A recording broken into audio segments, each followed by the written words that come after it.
right out of the gate.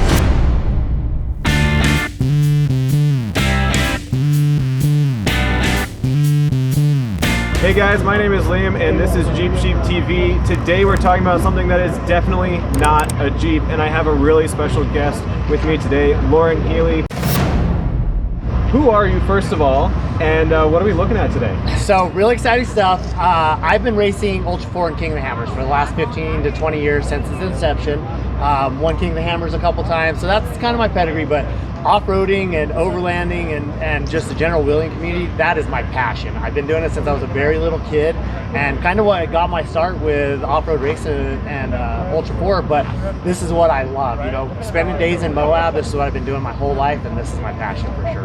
Yeah, and you definitely glossed over it really quickly, but you said you won King of the Hammers not just once, but multiple times, and that's a real accomplishment. So I don't want you just glossing over that. That's really impressive.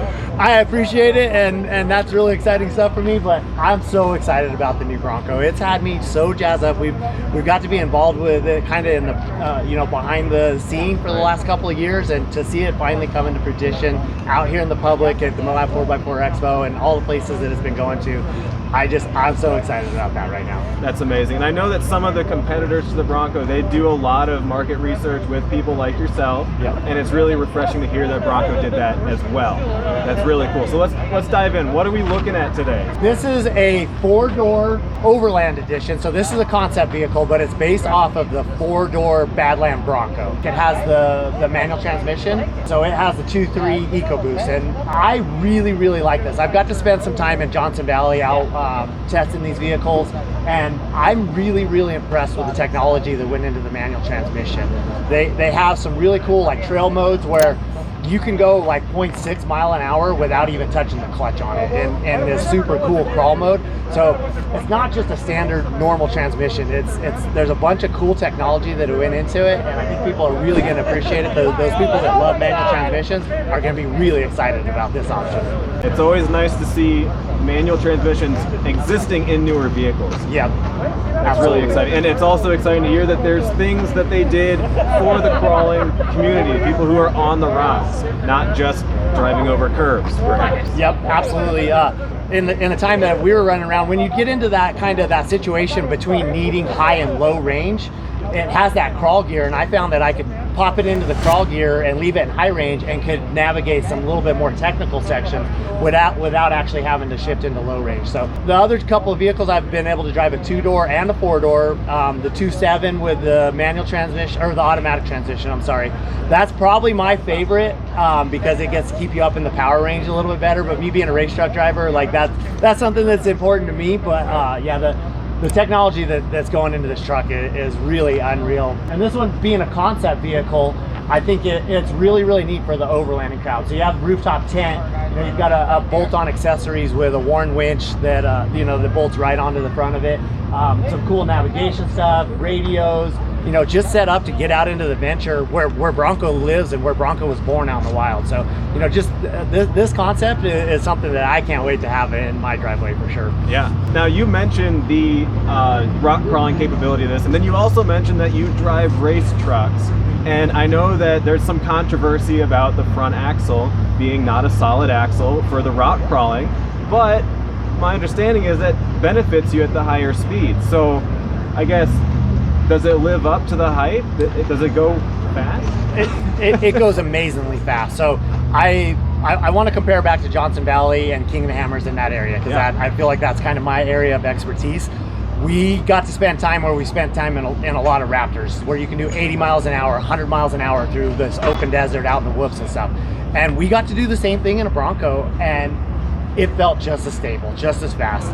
I kind of, is my running joke right now, is that solid axles are for tractors from the 1970s. Ford really did their research to find out what their consumer and how it's going to make a more comfortable vehicle, and it performed better. And I promise you, this vehicle performs better than anything else I've ever driven in high-speed applications, in any of those situations. Wow, that's a statement for sure. Yep. All right, now that we're at the front of the Bronco, I'm seeing a couple of things that I do have questions about. The first one is, how modular is this? I know that that's kind of something that the consumer really likes about some of the competing models. Yep. And what did Bronco do? How did they come to the table with modularity? I mean, the Bronco engineer team, they really knocked it out of the park with that, of being really ready to upfit these Broncos. They know the off-road community really wants to customize their vehicles and make them their own, and that's why there's so many cool options to be able to customize your Bronco, you know, from the factory. But then they're ready for you to go out and do some stuff yourself. So, you know, like all the front bumper accessories, all that stuff is very modular and quick and easy to bolt on. The top light bar and roof rack is ready to go, and the upfitter switches are already wired and ready to go. So all your light bars, all that stuff have pigtails, and you're ready to tie into those upfitter switches right out of the factory, and it's modular, ready to go. Now I'm also seeing on the front of this Bronco that there is a camera.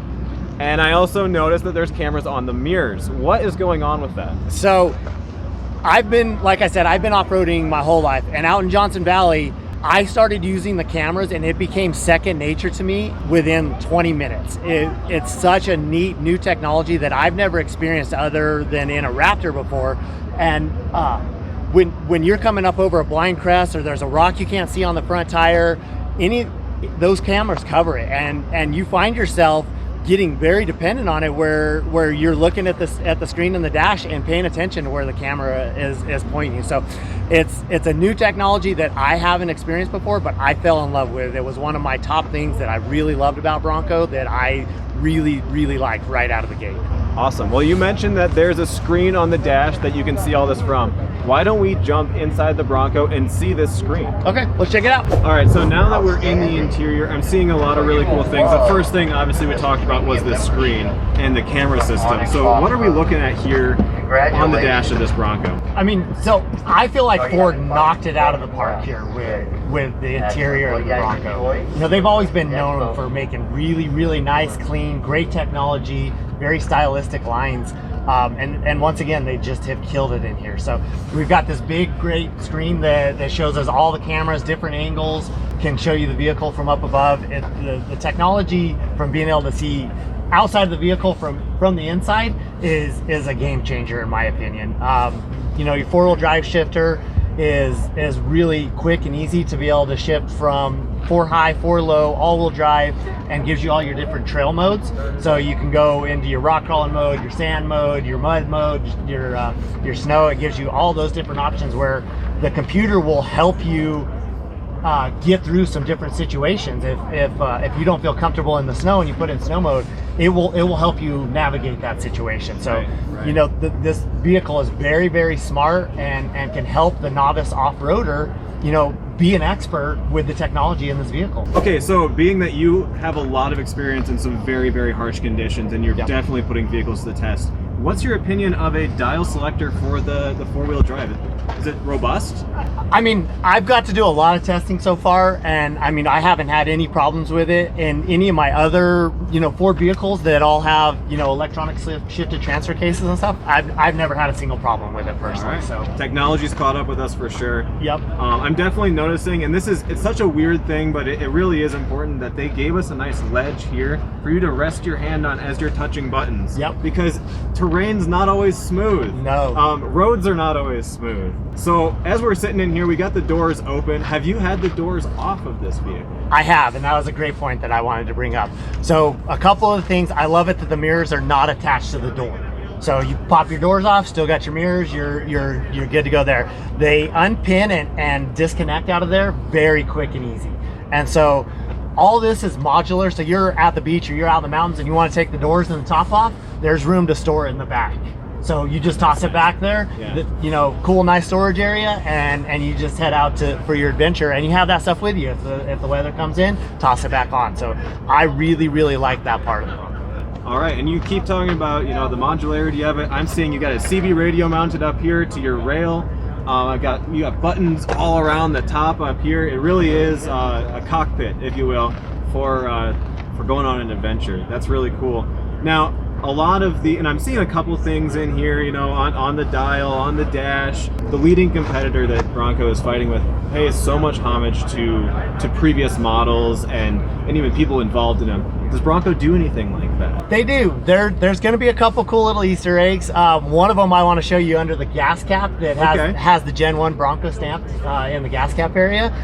There will be a couple extra ones that will get released that, you know, those Easter eggs will get to come out to the public here soon. Yeah, we got to keep those secrets so you can find them, right? Yep, absolutely. But I think they did a great job of hinting to the stylistic of the early Broncos, you know, and giving us all that feel of the early Bronco, but bringing in the technology of 2020. All right, definitely a lot of really cool things on the interior of this Bronco. It was an absolute treat to be able to sit in one and see all the different options, and of course hear your experiences with them. Now that we're at the back of the Bronco, you mentioned that there's a lot of accessories and things for possibly like overlanding, which is a very popular thing right now. This Bronco, as we discussed, is really well outfitted and has a lot of goodies in the back. What are we looking at here, and how many of these, if you know, can we get right off the dealership? So yeah, I think this being the Overland concept vehicle, I'm not sure exactly which one of these vehicles will come directly from the dealership, but right. you can absolutely see how quick and easily it is to upfit your Bronco to take it out and have you set up to get out into the wild and out into the adventure. I mean, to me, this is everything that I need to go 100 miles out in the middle of nowhere. You know, they've got a cool ARB fridge that's already set up to keep everything cool. The fold down tailgate that allows you to cook on or make sandwiches, or, you know, just a nice little tray table, you know, and be able to store everything, keep everything packed up, and have your rooftop tent. I mean, to me, this is set up to modify your vehicle very quickly and personalize it to where you want it, and get out on the adventure and have a great time. All right, well, I thank you so much for doing this quick walk around with me. Guys, if you want to see more videos like this, I am doing the best I can to be at events like this. So hit that like, share, subscribe, you know the deal. And thank you again. I'll see you on the trail. Yeah, absolutely. Thank you so much.